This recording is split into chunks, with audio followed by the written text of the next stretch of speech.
A Russian Il-76 goes dark near Khartoum. No insignia. A radar signature that screams Ministry of Defense. And 15 seconds later, it's falling out of the sky. In this breakdown, you'll see the exact chain.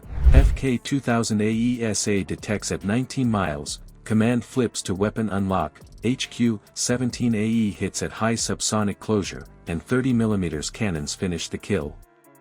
Stay, because the wreckage didn't just burn, it rewired the air war and signaled a proxy stage confrontation most analysts weren't ready to admit. Before we move on, I'd like to ask you a small favor. If you appreciate this content, please take a second to like this video and subscribe to the channel. Over 98% of you watch the videos without subscribing. It costs you nothing, but it makes a huge difference to us. So, did you click the subscribe button? Great! Thank you so much. Now, back to the video. A transport that big doesn't sneak. It drifts low, dark, and late. You've got seconds, not minutes. So how do you find it, lock it, and drop it before the crew even breathes on the radio?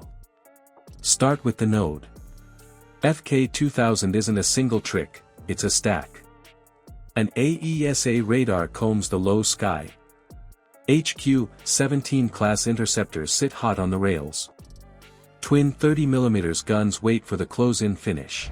Ministers are keen to help British officials leave the country where hundreds of people have been killed as clashes between the Sudanese army and a rival paramilitary group reach a ninth day. Well, joining us now is the Conservative MP Vicky Ford. Well, it is an extremely difficult situation. It's really worrying, and actually the situation for people across the country is really deeply troubling. It's obviously very important to try to get our people out, but especially those in the who are associated with the embassy. But that obviously needs to be done in a safe way. It's built for the mess below 10,000 feet, dust, heat haze, ground clutter, and fast movers threading gaps. Think of it like a goalie that also calls the plays and skates to meet the puck. The night is noisy. Heat storms. Low clouds. Urban EM spill. The transport shows no markings and flies a profile linked to military fit. That forces a snap call. Engage and risk burning position and munitions on a decoy, or hold and risk a covert drop. Every second of doubt is a mile closer to your perimeter. Detect starts with the AESA sweep. The array flicks beams across sectors, slicing out ground returns and weather. A large radar cross-section blooms at about 19 miles. Not a drone. Not a crop duster. The Elant post flags the engine tone, PS90 type, tightening the non-civilian read. That tip matters because it narrows the decision tree. Cargo, heavy, military pattern. Track quality has to get better fast. The fire control radar takes the handoff, narrows the lobe, and cleans the solution. On the net, an encrypted push sends a weapon unlock to the launcher. Malign Russian actors at play here. General Hemeti and his rapid support force have had connections with Wagner for many years. There's Russian involvement in the gold mines in Sudan. Well, let's turn our attention internationally now and to Sudan, where it is understood that the UK government is now planning to evacuate diplomats from its embassy there as soon as feasible. And Russia has recently, just in the past couple of months, signed a big deal to put a major naval base in Sudan on the Red Sea port. So I am very concerned about the Russian impact. Crew drills snap into muscle memory. They rotate for a stern quarter shot to keep sensors looking through the jet's exhaust plume and to minimize missed distance if the target starts a break. This is where the clock starts to eat you. The first HQ 17 AE comes off the rail. High supersonic closure means the window shrinks to heartbeats. You don't wait for the first impact to confirm. You ripple a second missile to stack probabilities against a tough airframe with multiple engines and redundant systems.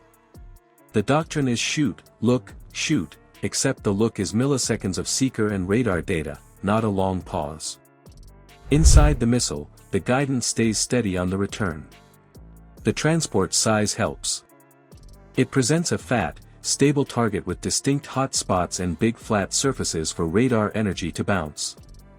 Any attempt to dump speed or jink late only widens the error bars in the cockpit while the intercept geometry keeps tightening outside. The battery keeps the guns in the loop. Twin 30s don't wait for a clear silhouette, they cue on the debris trail, the heat bloom, and the angle off. If the missiles tear a hole but don't kill, the cannons extend the lethal bubble. A wounded transport is bigger, slower, and burning. That makes it easier to walk rounds along a drift path and cut off any glide toward friendly lines. Forensic effects start to stack as metal fails. A right-wing hit disrupts fuel feed. Heat spikes, insulation chars, and you get a thermal cascade through wiring and control runs. The cockpit starts to fight the airplane. Engines surge and then overtemp as the crew pulls for authority that isn't there. Speed bleeds into drag. The yaw goes asymmetric, then worse, as the damaged side pulls the nose offline. Now the sequence moves faster than a voice call.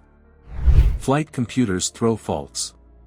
Hydraulics lose pressure on one side. The heavy starts to crab, then slide. A second warhead adds blast and fragments under the belly, pushing systems over the edge. What's left of the electrical bus drops offline in chunks. You can read it from the ground without a headset, thrust spikes, heat bloom, and a tail that doesn't answer. From first lock to failure is a strip of time that feels thin. Radar sees. Missiles punch. Guns deny the last option. That's the layered kill. Not magic. Not luck. Just a system built to erase the reaction window for anything big and low trying to sneak across a hot line. But that speed hides the deeper story. The flight plan. The missing markings. The choice to shoot with seconds of data. The air picture changed in that moment, and not because of one fireball. It changed because a short-range stack held veto power over the night sky and used it. A short-range battery killed a strategic airlift. That's the headline and the lesson. Hybrid SHORAD now sets the rules for the low sky, and it holds them as long as its sensors stay awake and its crews stay cold. You saw the stack work as one body, radar, missile, gun, like a boxer who jabs, crosses, and then cuts the angle. Heavy lift is soft when it comes in low and late. If you want more hard-nosed breakdowns of real kill chains and the tactics that decide them, subscribe, and comment your take, radar, missile, or gun. Comment your choice below. The fastest link was the call to fire.